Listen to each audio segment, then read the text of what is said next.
په سلامونو او نیکو هیلو مو هرکلی کوم. قدرمنو، یو ډیر دردونکی خبر زموږ د نظر نه تیر شو چې په کابل افغانستان کې د 9 کالو ماشومه باندې یو ظالم انسان زیاتې کړی دی، یعنی هغې سره غلط کار کړی دی. په دغه خبر کې راغلی دی چې دغه ماشومه مور دوایانو پسې لېږله او ورسره د قرآن کریم د زده کړو په کلاس کې د داخلي خبره هم کوله چې کله دا تلله نو په لاره کې ورسره یو ظالم ناروا زیاتې کړی دی او بیا یې د هغې نه وروسته دا ماشومه پرېښې ده چې ډېر ناوخته کله دا کور ته راغلې ده نو ژړلي دي او مور ته یې په ژړا ژړا باندې ټول حال ویلی دی چې بیا د دې جینۍ کورنۍ راپاڅېدلې ده او ټول حقیقت او خبرې پولیسو سره شریکې کړي دي. دغې ماشومې چې دغه مجرم پیژندلی و نو د دوی په مرسته باندې دغه مجرم هم زر تر زره ونیول شو.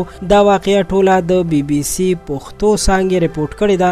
ماشومه اوس په هسپتال یا شفاخانه کې ده چې علاج یې شروع دی. داسې ظلمونه که د دنیا په هر ګوټ کې کیږي او هر څوک داسې کار کوي نو ډیر بد کوي، ځکه چې که موږ وګورو نو نن سبا ماشومان بیخي محفوظ نه دي. مور پلار که ډیر هم د خپل بچي حفاظت وکړي خو بیا هم داسې شرمخان پیدا کیږي چې هغوی د مور پلار غیږې تشوي او ماشومانو سره ناروا زیاتی کوي او هغوی شرموي. الله تعالی دې داسې خلکو ته خپله سزا ورکړي، ځکه چې داسې خلکو ته خو حکومت هسې هم سزا نه ورکوي. اگر که د دوی دپاره قانون سازي هم شوې ده خو که په پاکستان کې وي یا په افغانستان کې او یا د دنیا په نورو ځایونو کې وي تر اوسه پورې داسې مجرمانو ته سخته سزا نه ده ورکړل شوې چې نور خلک ترې عبرت واخلي.